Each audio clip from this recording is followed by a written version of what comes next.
नारद जी ने कहा, जब 2 घड़ी रात शेष रह जाए तब तिल, कुश, अक्षत, चंदन आदि लेकर शुद्ध होकर जलाशय पर जाएं।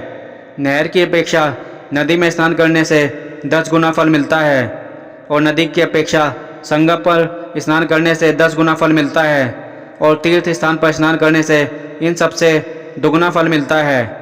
स्नान से पहले भगवान का ध्यान करके स्नानार्थ संकल्प करें, फिर तीर्थ में उपस्थित देवताओं को क्रमश एवं आचमनीय आदि देवें। अर्घ्य मंत्र यह है, हे कमलनाथ आपको नमस्कार है, हे जलाशायी भगवान आपको नमस्कार है, हे ऋषिकेश आपको प्रणाम है। मेरे दिए हुए अर्घ्य को आप ग्रहण करें। बैकुंठ, प्रयाग तथा बद्रिक आश्रम में जहाँ कहीं भगवान विष्णु गए वहाँ उन्होंने 3 प्रकार से अपना पैर रखा।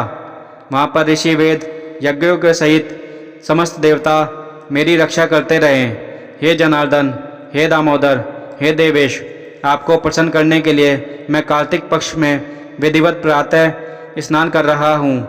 आपकी कृपा से मेरे समस्त पाप नष्ट हो जाएं। हे हरि, कार्तिक मास में व्रत तथा विधि पूर्वक स्नान करने वाला मैं अर्घ्य देता हूँ। आप राधिका सहित ग्रहण करें।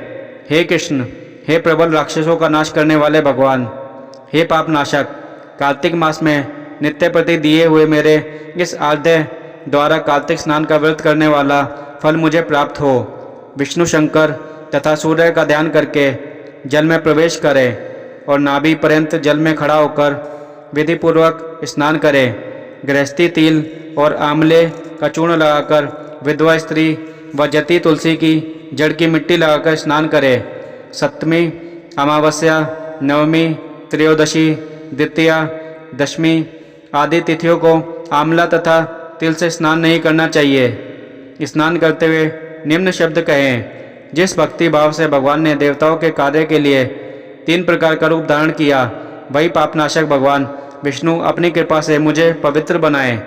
विष्णु जी की आज्ञा से कार्तिक व्रत करने वालों की सारे इंद्र आदि देवता रक्षा करते हैं, अतः वह मुझको पवित्र करें। बीजों, रहस्यों तथा यज्ञों सहित वेदों के मंत्र, कश्यप आदि ऋषि, इंद्र आदि देवता मुझे पवित्र करें। गंगा आदि सभी नदियाँ, संपूर्ण तीर्थ, 7 समुद्र और समस्त जलाशय मुझको पवित्र करें। अदिति आदि सभी नारियाँ, यज्ञ, सिद्ध, सर्प, सब औषधियों, तीनों लोगों के पर्वत मुझे पवित्र करें। इन शब्दों को कहकर स्नान करने के पश्चात व्रती हाथ में पवित्री धारण करके देवता, ऋषि, मनुष्य तथा पितरों का विधिवत तर्पण करते समय जितने भी तिल तर्पण में रहते हैं उनसे वर्ष पर्यंत वृत्ति के पितृगण स्वर्ग में वास करते हैं। तत्पश्चात व्रत करने वाला जल से निकलकर शुद्ध वस्त्र पहनने और प्रातःकाल के सब कृत्यों से निवृत्त होकर पुनः भगवान विष्णु का पूजन करें। समस्त तीर्थों के सारे देवताओं का स्मरण करके भक्ति पूर्वक सावधान होकर चंदन, फूल, फलों सहित भगवान विष्णु को फिर अर्घ्य देवें। अर्घ्य मंत्र का अर्थ यह है, पवित्र कार्तिक मास में मैंने स्नान किया है। हे विष्णु जी, राधा जी के साथ आप मेरे दिए अर्घ्य को ग्रहण करें। पश्चात चंदन, फूल और तांबुल आदि से वेद पाठी ब्राह्मणों का श्रद्धापूर्वक पूजन करें और बार बार साष्टांग प्रणाम करें। ब्राह्मणों के दाएं पैर में तीर्थ रहते हैं, मुख में वेद और सारे अंगों में देवता निवास करते हैं। अपने कल्याण की कामना रखने वाले लोग इनका अपमान न करें और न इनके साथ विरोध करें। फिर एकाग्रचित होकर भगवान विष्णु की प्यारी तुलसी का पूजन करें, उनकी परिक्रमा करें तथा उनको प्रणाम करें। हे देवी, हे तुलसी, देवताओं ने ही प्राचीन काल में तुम्हारा निर्माण किया है और ऋषियों ने तुम्हारा पूजन किया है।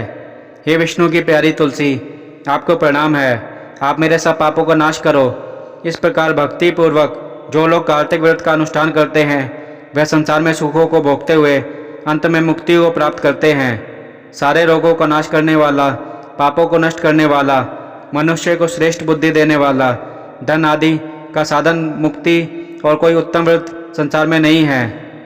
कार्तिक मातम में सुनने के लिए धन्यवाद।